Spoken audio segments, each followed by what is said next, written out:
Hello, everyone, and welcome back to another Rockies Daily. I'm your host, Scott Ayers, where we talk all things Colorado Rockies. Got a fun show in store, but first, let's start about this very, very brutal weekend for anyone that was a Rockies pitcher. I shouldn't say anyone, but multiple guys just had really bad outings. Michael Lorenzen got blasted. Anyone who really pitched in that game against the Royals got blasted. Michael Lorenzen had a bad outing. Ryan Feltner had a bad outing. Just not impressive across the board. Then you also look at that matchup against the Guardians, and Chase Dollander gave you 2 innings pitched and an earned run. RJ Pettit got pushed around. He gave up 3 earned runs. And Jaden Hill also struggled against the Guardians. Hill, who we will talk about later in the show, as one of the more disappointing pitchers just in general this spring. And so, look, it is spring training. It's been kind of the theme of the show to mention, hey, everything has to be taken with a grain of salt. Michael Lorenzen even mentioned that after his poor performance against the Royals, where he just talked about it's kind of what you want in spring. In the spring is to figure out when something doesn't go right so you can be better prepared for the regular season. And I totally get it. And it hopefully does give you that proof of what to avoid come season start. But I think it is very fair for fans to feel concerned. Let's face it, the Rockies preseason rankings for both starting pitching, relief pitching, team as a whole rank dead last. There is not a lot of high expectations for this team. And when your pitching struggles in spring training, it's hard to feel really confident overall. That's not to say there hasn't been guys that have pitched well, right? Like there's been a few positive outings. And Dollander gave you 2 innings pitch and just an earned run. Look, they're all experimenting different pitches. They're getting a different feel for what will work and what won't work. Antonio Senzatella, we've seen more sinker pitches from that guy this spring than we have ever seen in his entire life. So that's kind of what you hope for in spring, to figure out and try out some of your new pitches. But obviously, this is coming after a season where the Rockies were one of the worst rotations in baseball history. So you just hope that we can see some solid performances in the next couple of weeks, especially for some of these guys who are going to be pitching in the World Baseball Classic, which for the Rockies, they will get a crack at Team USA here on Wednesday. So just in a few days, the Rockies play the Dodgers today, and then obviously Team USA on Wednesday, which just should be a very fun matchup to watch. Even if it is giving up a few nukes here and there, all in the name of the United States and patriotism, baby. But let's move on from pitching, because I think you can touch on it as much as you'd like, but ultimately, we'll cover a little bit more in those biggest risers and fallers. Let's talk about though the start of this season for the Colorado Rockies. This is really the meat and potatoes of today's show. It is what I think we all kind of need to focus on and be ready for when the season starts. The Rockies actually start with a series that could go in their favor. They start the season off against the Marlins, which is great, right? Like you're facing another team who many expect to be near the bottom of the league. That's great. After that, though, the Rockies have 3 at Toronto, host the Phillies for 3, host Houston for 3, on the road for 4 at San Diego, on the road for 3 more against Houston. You've got LA at home for 4, the Dodgers, 3 at home against San Diego, and then you've got a nice 6-game road trip, 3 games against the Mets, 3 against Cincinnati. That is April. And right after that, they take on the Atlanta Braves. So you look at this start to the season, and I mean, that is as brutal as it gets to start a season off. you think of even just like top 10, top 20 guys that the Rockies are facing off against, and it's like 8 of the top 20 guys they will see at the start of the season. Granted, obviously the Dodgers and the Padres, they're in your division. The Dodgers probably have like half of the top 50 with the roster that they have. But ultimately, I mean, this is a start to the season where, look, the Rockies last year started the season were at 1.9-50. They hit 50 losses before 10 wins. And you look at this start to the schedule, and 23, 27, there's about 30 games in April. I mean, if the Rockies can win 10 games in April, I would say that's a massive success. You'd be going about 10-20 in the month of April. And I know, obviously, like that feels like a low bar. If you're a winning franchise, 10-20 is pretty miserable. But for that stretch of games, if the Rockies can start this season 10-20, let's say they take 2 out of against the Marlins, right? You start 12-21. You're happy with that. That's a huge improvement from last year, especially with just all the talent they will be seeing to start the season off. It's just a really brutal stretch for a team that was so bad last year. You would love for a team that has probably a lot of young guys on this roster, that will have a lot of young guys. You would love for them to maybe get a few easier series, right? Like that series against the Reds is going to be favorable in general compared to some of these other series, right? Like seven on the road and you're facing San Diego and Houston is nasty. Houston isn't going to be as strong as they were, but I mean, let's face it, it's still that coughing baby versus a hydrogen bomb when you look at just this start of the season. So you just hope that it isn't a demoralizing start for the Rockies. Obviously, like, I think best picture, the Rockies start the year 500. If the Rockies start the year 500, I don't know what we do. At that point, that this team's going to win the World Series if they can do that. But in all seriousness, it's a really brutal start to the season. And it absolutely is brutal. It honestly feels, it's a weird comparison coming off the top of my noggin, but I think it'll connect with some. It honestly feels like in the college football season, like Alabama, Texas, Georgia, Ohio State, they schedule, the Division II FCS schools, right? Like they schedule some of these different schools that they can just wallop 63-7. That's honestly how it feels. Obviously, it's different. The MLB makes the schedule, but it feels like we're just like this lollipop game series, I should say, for multiple teams who are like seen as World Series contenders. It's crazy. It's a crazy start to the season. It's unbelievable that the Rockies have to deal with this. Like they're gonna see Fernando Tatis 7 times before the end of April. That's gross. It's not good. And how do you find your Tatis? That's going to be the big thing for the Rockies. How do you find a guy like this? And it's not going to be done through free agency, I don't think. It may be the Rockies, if they can get off the Chris Bryant contract, maybe they can shell a ton of money.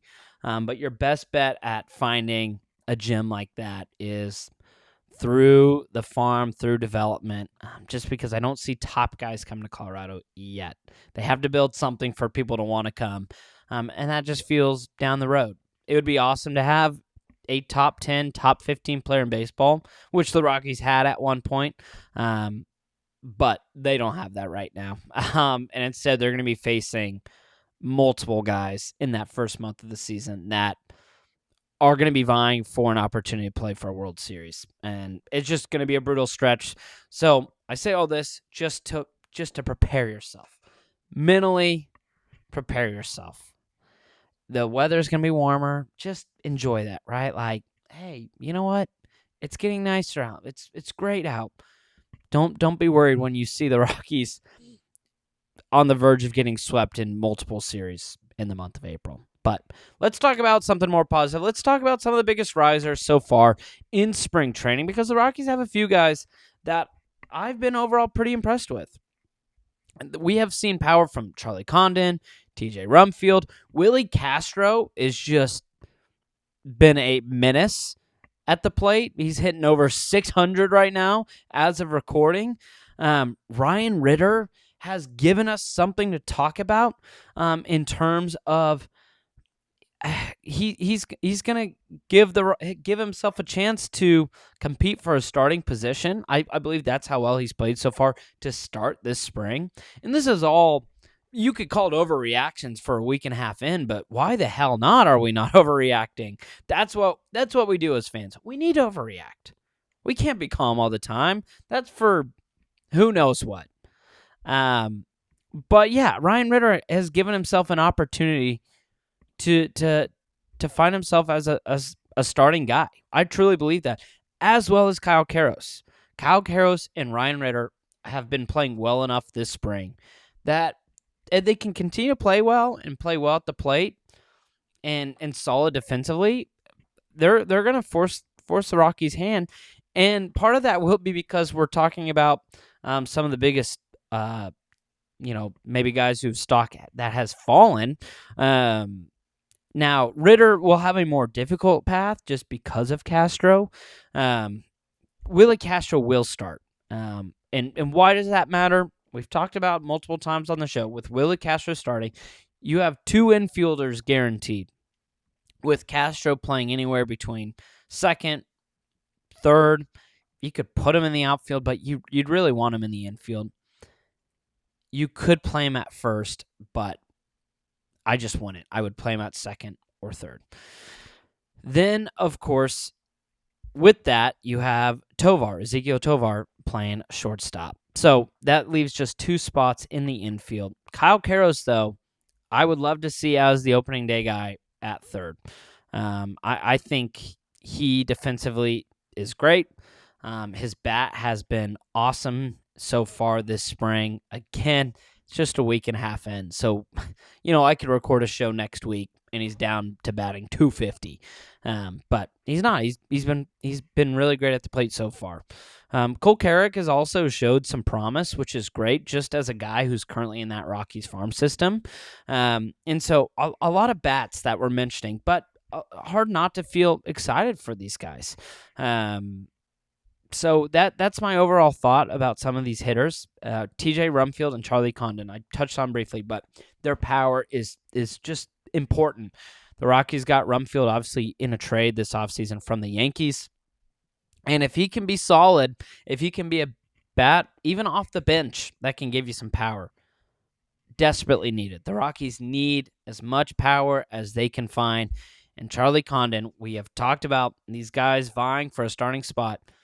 Condon has looked the part so far this spring, and he will need to continue to do that for the next 3 weeks to give himself a chance. But the reason why I mentioned Condon and his opportunity to play at first is because the competition feels wide open. It transitions perfectly because Edward Julian, who, when the trade was made with the Twins to get him, he was slotted as, hey, he's probably going to start at first. And listen, folks, I've been preaching this for a couple weeks here. You're going to want to sit down for this because I've got bad news. Edward Julian is not good at baseball. I mean, let's face it, he's better than anyone who's watching this. He's better than me, obviously. You won't want to see me with a baseball bat. That's besides the point, though. We're talking about at the major league level. And, folks, Edward Julian, some guys have it, some guys don't. He doesn't have it. He does not have it, okay? He's batting now under 200, and his last 2 seasons with the Twins, he might have been swinging a Twinkie at the plate. That would have been just as effective as using a baseball bat. That's what Edward Julian has been. And I obviously don't want to harp on a guy too much. Like, you obviously want him to be good for the Rockies' sake. I think because of just the struggles we've seen the last couple of years and the struggles we're already seeing so far this spring. And I think that's the biggest part. If you were to say, Scott, he had 2 great seasons and now he's just struggling, then it'd be one thing. But the tape shows he has regressed greatly, and he hasn't looked the part to start this spring. And maybe he'll turn around. That's an opportunity, but I mean, to slump early on in spring when you're facing guys who most likely be in AA, AAA, that's really concerning. And because of his struggles, Rumfield and Condon have a real opportunity. Troy Johnson, he actually had a solid game against the Guardians today. Had a couple RBIs, but up until this point, he was a disappointment so far. We have heard a ton about this power and this secret sauce of a bat, and we need to see it. We need to see more of it because right now we haven't seen enough. Jaden Hill, that's on me, guys. I did a full segment on Hill, how excited I am. And I really am excited for his ability to be a flamethrower for the Rockies. But he has to find his way into that bullpen first, and he's got a 27 ERA. He's pitching underhand. He's not even pitching. He's giving them a T-ball stand, letting them put a little ball down, letting them go. They let him go Krenko mode. It's crazy. And Seth Halverson, it's not even T-ball. It's like that dangling rope in the garage with a tennis ball on it. That's what Halverson is doing. He's got a 94 ERA in spring so far. And these are 2 relievers that I was really excited about coming into the spring and into the season. And man, they have been butt cheeks. They have been dog water, folks. Sterling Thompson is the other bat. And his stock wasn't necessarily high to begin with. But as a former high draft pick, you just have high expectations that they can pan out to something, and he just isn't panning out to anything right now. And again, this is all a reaction a week and a half into spring, which the beautiful thing is I've got the memory of a goldfish. A week from now, maybe Thompson goes 10 for 10 with 8 home runs. And I come on this show holding this microphone telling you he's the greatest thing since Babe Ruth. I don't think that's probably going to happen, though. And the names that I mentioned as guys whose stock that has fallen, it's just been really disappointing starts. Troy Johnson has been okay. Like, of the group, he's been okay, and I'm not as worried about. But some of these other guys, I'm a little concerned about for sure. Especially Jaden Hill, who's mainly just been throwing his fastball. His control has been an issue. And for Halverson, like, I get guys are going to give up runs in spring. Lorenzen mentioned that. But dog, a 94 ERA is a whole different conversation. I mean, that is pitching underhand levels of struggle. And that's not to say they can't turn around, because they absolutely can. And the beautiful thing is, when spring training is over, everything is set back to zero. But you just want to see a little bit more. And those are the guys that have been the biggest disappointment. And that does it for today's show. I do want to touch on, though, I don't like ending on a negative note, because I do love some of those guys that I mentioned in that third segment. And really excited for some of the young pieces that the Rockies have.